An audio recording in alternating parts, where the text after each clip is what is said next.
বোনরে, জামাই যদি বলে আমার সংসারে যে যাই বলে বলুক, যা করে তা ইচ্ছা করুক, তুমি শুধু সহ্য করে যাবা। দেখো, আমি তো তোমাকে কিছু বলছি না, সবাই যা যা বলে একটু সহ্য করে যাবা। আমি কি তোমারে কোনোদিন কিছু বলি? তোমাকে কোনোদিন অসম্মান করি? তোমাকে কোনো ছোট করি?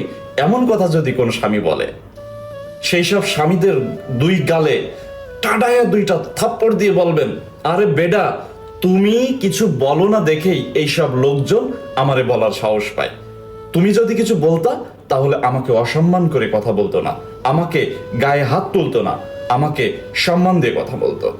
তুমি তো অন্য বাড়ির একটা মেয়েকে আনছো, যথায় তাকে সম্মান করে তাকে প্রোটেক্ট করতা, তার পক্ষ নিয়ে কথা বলতা, তাহলে তো তারা কোনো কিছু বলতে পারতো না, তোমাকেও আমার সামনে এরকম ম্যাও ম্যাও করা লাগতো না। আর তুমি যে আমাকে কথা শোনাচ্ছ না বলছো, এটা তোমার গুণ না, এটা তোমার দায়িত্ব। তুমি আমাকে যে কথা শোনাবা না, এটা তোমার দায়িত্ব। আর ওদের সামনে আমাকে যে প্রোটেক্ট করবা, এটাও তোমার দায়িত্ব। তুমি কথা শোনাচ্ছ না, এটা তোমার কোনো গুণ হতে পারে না, এটাই তোমার দুর্বলতা।